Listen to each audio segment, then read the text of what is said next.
중국 정사뿐만 아니라 중국 학자들은 동이족은 조선이라고 기록하고 인정하고 있습니다.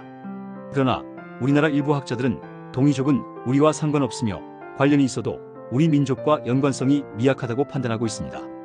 양쪽의 기록이나 주장을 통해 무엇이 맞는지 생각해보는 시간이 되면 좋겠습니다. 그러면 중국 쪽의 인식을 먼저 알아보겠습니다. 중국 학자 임해상은 동이에 대해 다음과 같이 인식하고 있습니다. 중국의 저명한 사학자인 임해상이 저술한 중국 민족사에 나오는 동이의 정예 및 강역을 살펴보겠습니다. 동이는 이는 화하계의 동쪽에 살고 있으며 이는 동방인으로서 대를 쫓고 물을 좋아한다고 주장하고 있습니다. 또한 동이는 광의와 협의의 두 가지 뜻이 있다고 합니다.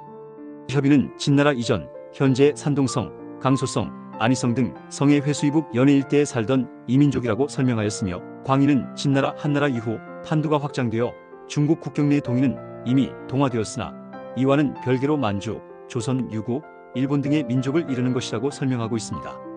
결국 중국 민족도 동이는 지금의 중국 대륙 태행산맥 동쪽 안희성, 강소성, 산동성, 하북성을 포함한 만주, 대만까지를 동이의 강역으로 지칭하였던 것입니다. 그렇다면 중국의 정사에서 기록하고 있는 동이를 살펴보겠습니다.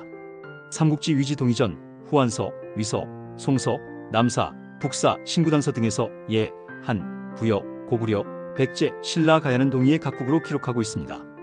또한 중국 25사 원문에는 동이전이라는 항목으로 고구려, 백제, 신라, 가야, 외 등을 동이라 기록하고 있습니다. 정사에서는 오히려 일본까지도 동이로 기록하고 있는 것을 알 수 있습니다. 후한서권 75동이열전에는 동방을 이라한다.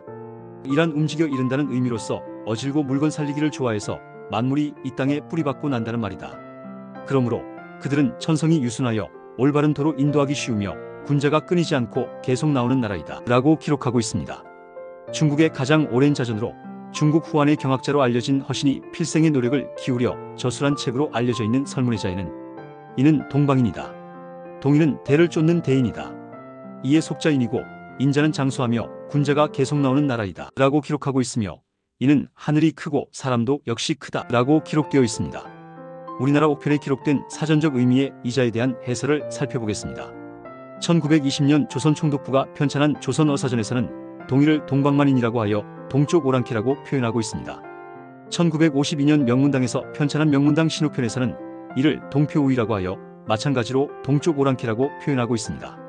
1963년 북한의 과학원 출판사가 편찬한 세옥편에서 이는 종족 이름이라고 기록하고 있으며 1978년 명문당에서 편찬한 상용옥편에서 이는 동표우이라고 하여 이전 편찬에서 기록과 마찬가지로 동력호랑캐이로 그대로 사용하고 있습니다. 1995년 유한이 편찬한 대옥편의 이는 동방만인으로 역시 동력오랑캐이라고 기록하고 있습니다.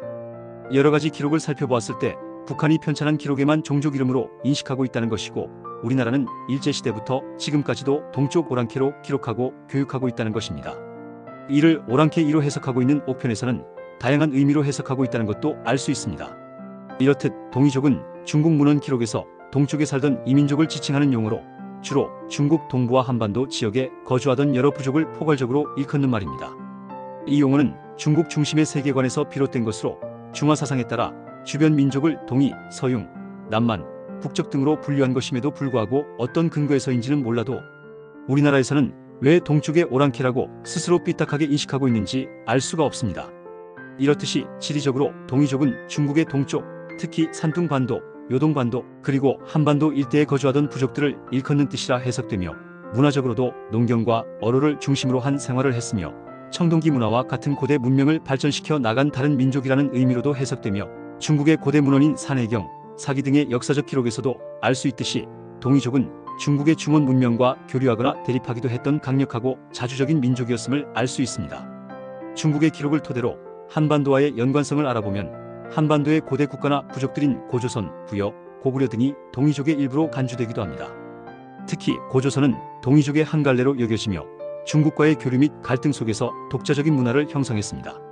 또한 동이족은 고대 한반도와 만주 지역에 거주하던 부족들을 포함하는 개념으로 우리 민족의 기원과 문화를 이해하는 데 중요한 역할을 합니다.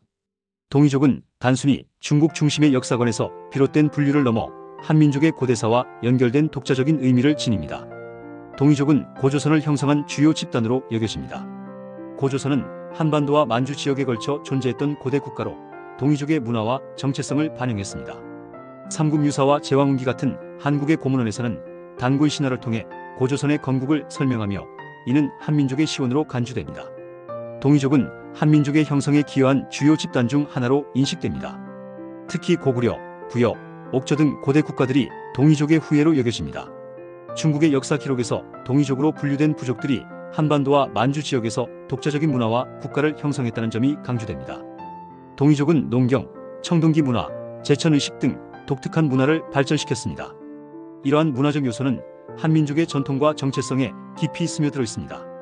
예를 들어 고구려의 동맹제나 부여의 연고와 같은 제천의식은 동이족의 문화적 유산으로 볼 수 있습니다. 동이족이라는 용어 자체가 중국 중심의 세계관에서 비롯된 것이기 때문에 한국 학계에서는 이를 비판적으로 바라보기도 합니다. 동이족을 단순히 중국 문명의 주변부로 보는 시각을 넘어 한반도와 만주 지역의 독자적인 역사와 문화를 강조하는 경향이 있습니다. 동이족은 한민족의 고대사를 연구하는 데 중요한 개념이지만 현대의 민족이나 국가와 직접적으로 동일시하기는 어렵습니다. 다만 고대 한반도와 만주 지역의 역사를 이해하는 데 있어 동이족은 중요한 출발점이 됩니다. 지금이라도 동이족을 통해 한민족의 뿌리와 문화적 정체성을 탐구하며 중국 중심의 역사관에서 벗어나 독자적인 역사 인식을 가져야 되지 않을까요?